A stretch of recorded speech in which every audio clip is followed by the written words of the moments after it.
शांति। Good morning everyone. मैं आशा Kalra soulful wisdom channel से आज आपसे बात करने आई हूँ एक ऐसे विषय के बारे में। शायद हर एक के मन में ये ख्याल आता होगा कि क्या कर्मों का फल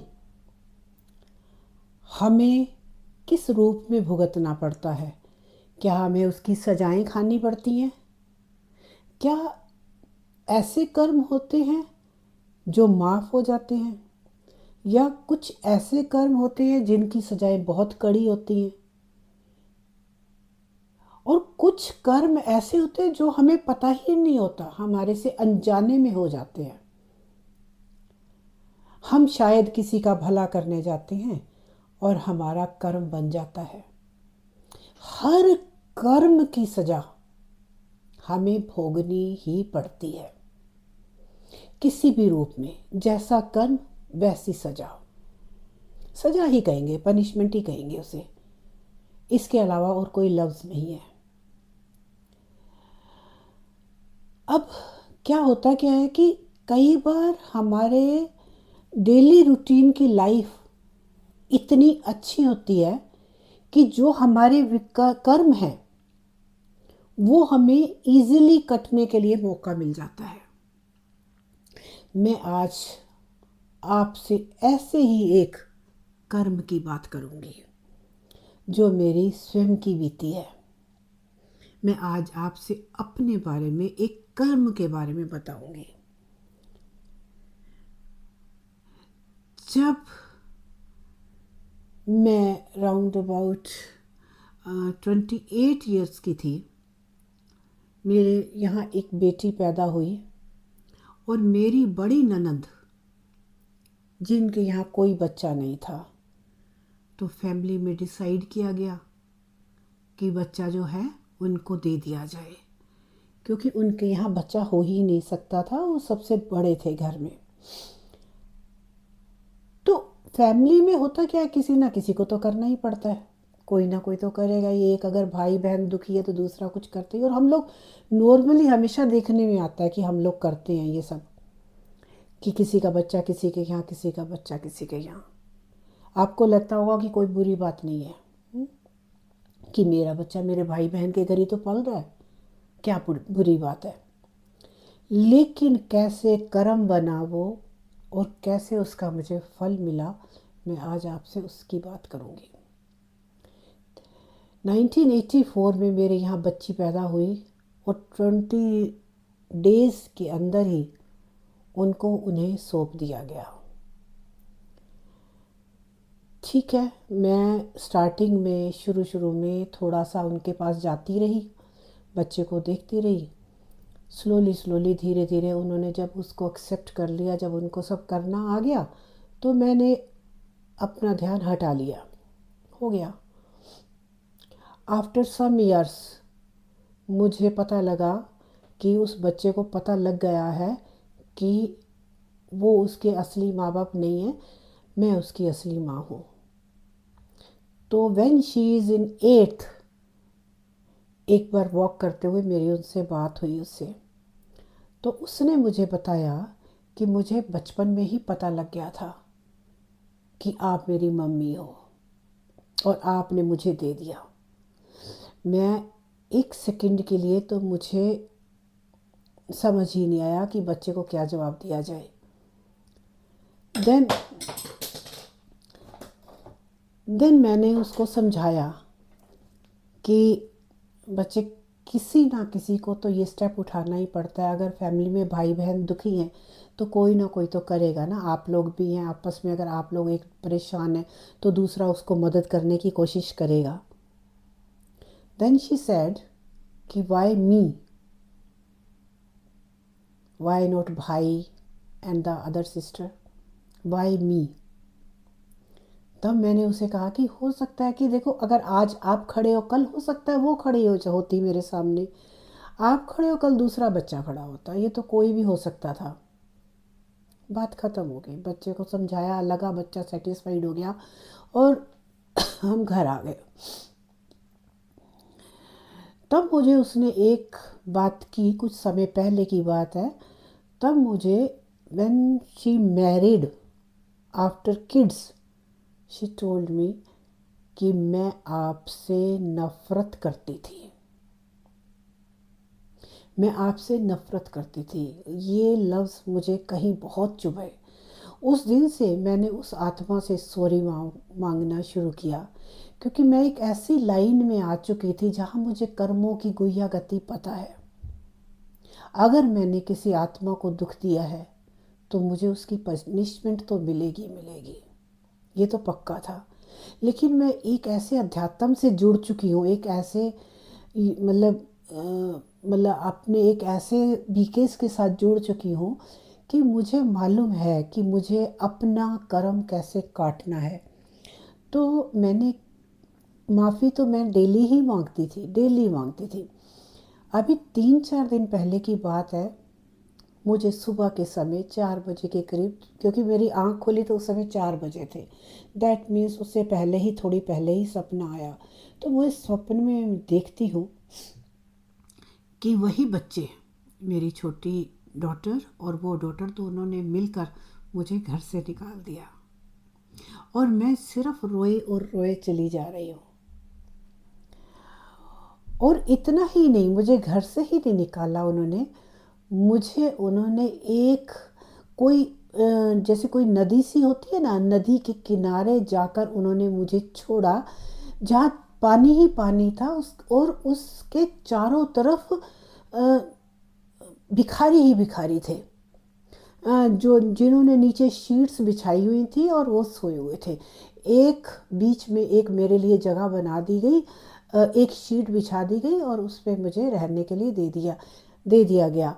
और मेरे साथ, मुझे नहीं मालूम कि वो बच्चा कहाँ से, एक छोटा सा बच्चा था मेरे साथ में, मुझे नहीं मालूम कि वो बच्चा कौन था, किसका बच्चा था। और मैं सिर्फ रो रही हूँ और मैं सिर्फ दुख दुख, आप फील करिए कि उस समय मैं उस समय को जी रही थी। क्योंकि जब स्वप्न आता है तो उस समय आपको ये नहीं लगता कि आपका ये स्वप्न है, आपको ये लगता है कि आप वो समय जी रहे हो। और मैं उस समय को जी रही थी। वो कैसा समय होगा जब आपको बच्चों ने घर से निकाल दिया हो और आप एक ऐसी जगह पर हो जहाँ पर भीख मांगने के लिए आपको छोड़ दिया गया हो। तो मैंने अपने आसपास देखा, रोते रोते ही। तो वो बच्चा इतना छोटा था कि मैं उससे बात नहीं कर सकती थी, जो बच्चा मेरे साथ था। मैंने अपने आसपास देखा और उनसे मैंने पूछा, आप लोग क्या करते हैं? तो उन्होंने कहा, हम सुबह उठकर भीख मांगने जाएंगे और आपको भी वही करना होगा, क्योंकि आपने ये जगह ली है और इस जगह की कीमत जो है 1500 रुपये पर डे है, पर डे 1500। तो और आपको कल से आपको यही काम करना है। मुझे कुछ समझ में नहीं आ रहा था कि क्या हो रहा है ये, मतलब मेरे पास बताने के लिए शायद उतने शब्द नहीं हैं कि मैं उस चीज़ को उतना एक्सप्लेन कर सकूं, लेकिन आप सिर्फ फील ही कर सकते हैं, आप महसूस ही कर सकते हैं कि मेरी कंडीशन उस समय क्या रही होगी। चलिए, मेरी फैमिली में से लोग मुझसे मिलने आ रहे हैं, एक एक करके, मेरे इन लॉज में भी, मेरे मायके से भी, सब मिलने के लिए आ रहे हैं। कभी कोई आ रहा है, कभी कोई आ रहा है, बट किसी ने मुझे वापस चलने के लिए नहीं कहा। और उसके बाद मैं वहीं पर हूँ और उन्होंने कहा कि अगर आप 1500 रुपये का काम नहीं करते हैं तो वो आपके अंग वंग काट देंगे, ताकि लोगों को आपके ऊपर दया आए और लोग आपको ज़्यादा से ज़्यादा पैसा दे सकें। और इवनिंग में वो कलेक्शन करेंगे और वो चले जाएंगे। इन बिटवीन क्या होता है कि मेरी सिस्टर छोटी, जो स्वयं बीके है, बाबा की बच्ची है, वो और उसका बेटा गाड़ी लेकर आते हैं और वो मुझे ये कहते हैं कि आप यहाँ नहीं रहोगे, आप हमारे साथ चलोगे। और मैं वहाँ पर खड़ी हो जाती हूँ उनके साथ जाने के लिए। और मेरी कोई फैमिली का कोई भी, चाहे कोई भाई थे या बाकी फैमिली थी, बच्चे थे, बेटी थी, कोई भी था, कोई नहीं आया। बस मुझे यहाँ पर इतना ही होता है कि मेरी आँख खुल जाती है और मैं देखती हूँ मैं तो अपने बेड पे हूँ और टाइम देखती हूँ तो सुबह 4 बजे का समय है। तो मैं ईश्वर से बात करती हूँ, अमृत वेले का समय था, मैंने बात की, मैंने कहा ये क्या था, ये क्या था। तब उन्होंने मुझे ये क्लियर किया कि आपने उस बच्ची को इतना ही दुख दिया है। एक आत्मा जो आपके घर में आई, आपने बिना परमिशन के, बिना उसको समझ आए, आपने उसको किसी को दे दिया। अगर परमात्मा ने उनके घर में बच्चा देना था तो वो ऑटोमेटिकली उनके घर में आ जाता ना। अगर उनके कर्मों में नहीं था तो आपने उनके कर्मों को चेंज करने की कोशिश क्यों की। आपकी बच्ची जो है वो दिन पे दिन मर मर के जी होएगी। डेप्थ में मेरे को क्लियर करी ये सिचुएशन, और तब तो मेरी और आंखें और मेरे हाथ और मतलब ऐसे जस्ट मेरा शरीर ऐसे ऐसे हो रहा था कि ये क्या हो रहा है मेरे साथ। मुझे समझ ही नहीं आ रहा था कि मेरे साथ ये क्या हो रहा है। खैर धीरे धीरे मैंने अपने आप को स्टेबल किया, स्लोली स्लोली। तब मुझे समझ आया कि वो बच्ची कैसे उसने बचपन काटा होगा, कैसे उसने अपनी यंग एज काटी होगी, या उसने मेरे बारे में क्या क्या सोचा होगा।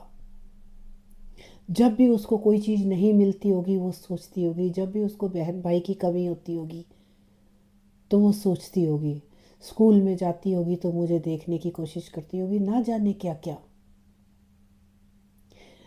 तो कहने का सिर्फ मेरा मंशा यही है कि ये एक कर्म था। सोच के तो ये हुआ था कि मैं बच्चा अगर कर सकती हूँ तो मैं अपने भाई बहन को दे सकती हूँ। और मेरे हस्बैंड की सबसे बड़ी सिस्टर थी वो घर में, तो डिसाइड भी किया और मैंने खुशी खुशी से दिया।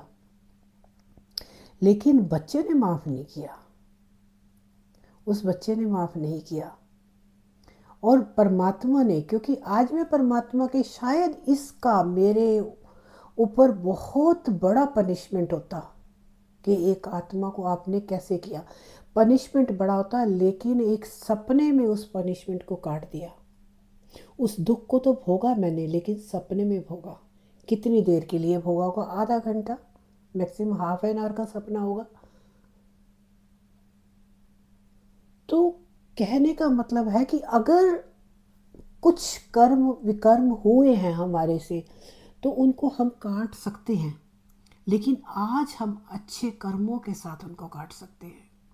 मन में किसी के लिए द्वेष ना रखना, सच्ची भावना रखना, पवित्रता रखना। मेरे यहाँ मैं खान पान में पवित्रता, सोच में पवित्रता, बोल में पवित्रता, शरीर से पवित्रता, सब तरफ से पवित्रता को निभा रही हूँ। तो ये मेरा एक कर्म की जो मैं बात की थी, ये मेरा एक स्वप्न था जो शायद मेरे एक कर्म को काट गया। और वो कर्म छोटा नहीं था, बहुत बड़ा था।